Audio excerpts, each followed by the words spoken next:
Up first, during this past school vacation week in April, the Helen Y. Davis Leadership Academy students were among the first in the city in decades to visit Cuba. Now, 23 middle school students traveled to Cuba as part of the school's travel abroad program. It was an 8-day educational experience that exposed students to Afro-Cuban history and culture. Now, it did include visits to Old Havana, New Havana, historic forts, and national monuments. The Helen Y. Davis Leadership Academy is a tuition-free 6th to 8th grade middle school located right in the Fields Corner section of Dorchester with, get this, 86% of students African-American culture or Caribbean, with another 13 being Latino. So that's 99%. To tell us more about their school and their experience in Cuba is Carmela. I got it. Carmela Sherwood. She's the executive director of the school. And Natalie Campbell, she's a 6th grader at the school. Welcome, and thanks for coming by. Thank you for having us. I'm excited to hear because, as you know, my father's Cuban, so I want to hear this wonderful experience. But before we get to what a wonderful school you have, give me your elevator pitch when people ask you about the school. Well, as you said, we're a 6 through 8 middle school, tuition-free. We're a leadership school, and many of the things that we do at the school are focused on building leadership in our students. So travel is part of that. And we do a lot of traveling, community service. We do different things in the community to help build leadership in our students. I'm curious, and I know the answer to one of the students, but were a lot of this, for many of these kids, was their first time traveling abroad? Yes, for some of them it was their first flight. First flight? Their first flight. So it was a very exciting time, and this was the first time I actually traveled with the students. So that's pretty cool. All right, cool. let's get to Campbell. Okay. Call you by your last name in school, right, Campbell? Yeah. I just want to make you feel at home, all right? How you doing, Campbell? I'm doing fine. So tell me a little bit about this trip. What was your favorite part of visiting Cuba? My favorite part about visiting Cuba was riding horses because it was just amazing. I never got to ride horses because it's just amazing. Everything over there was amazing. Yeah, I'm looking at a picture of our boy here. I know he got sick. What's his name?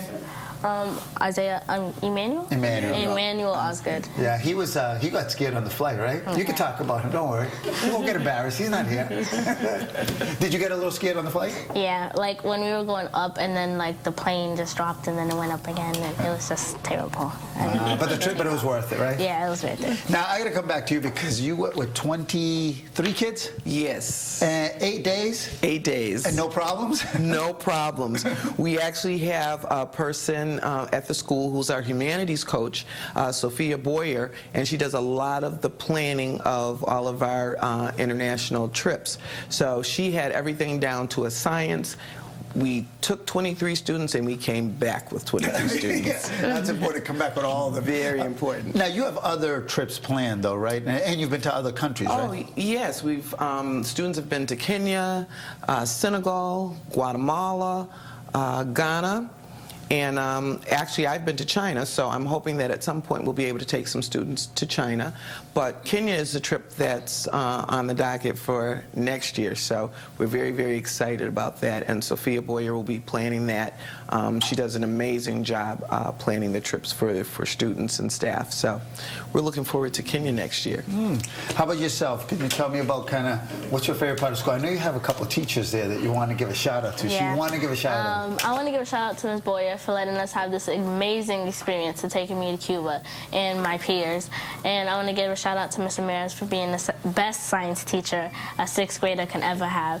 And I want to give a shout out to Miss Wine.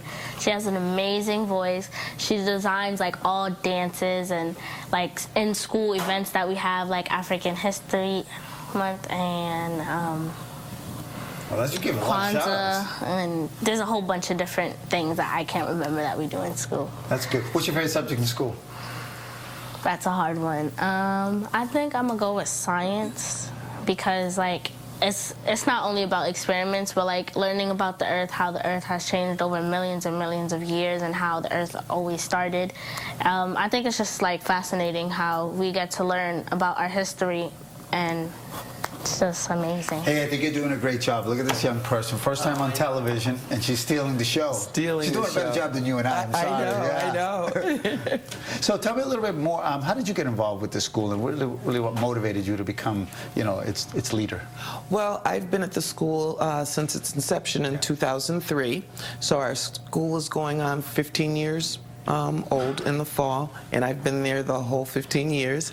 One of the things that was so important for me is giving students an opportunity to really know who they are, their history, and that gives them a focus in terms of who they can become in the future.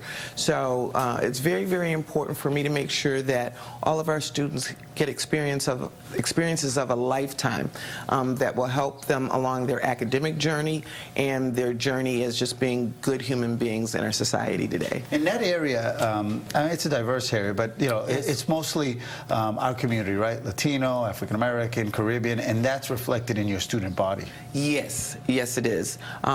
We really focus on making sure that we have a diverse group of students, be they ESL students, special needs students, we want all of our students to be high achieving. Some of them are very, very academically astute. We have a National Junior Honor Society at our school. So we just want to make sure that we set a foundation for all children to be the best they can be and become future leaders of our world. How does a parent go about enrolling a child at your school? You can actually go online. Okay, so you have a website. We have a website, www.dla.cps.org. And people can go online and apply. We do have a lottery, but if we have a lot of students applying, we will have a second lottery. So. And just for people to know the name, how does that come into play? The name, Davis. Helen Y. Davis Leadership Academy was named after a woman who was very academically astute.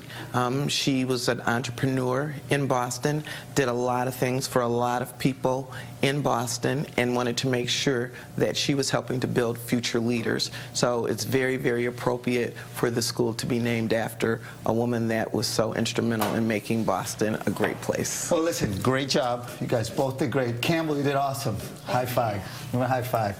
All right, well, listen, we'll probably get you back on another time, especially after you go on another trip. You come back. Okay, we would love to. All right, maybe I'll sneak on.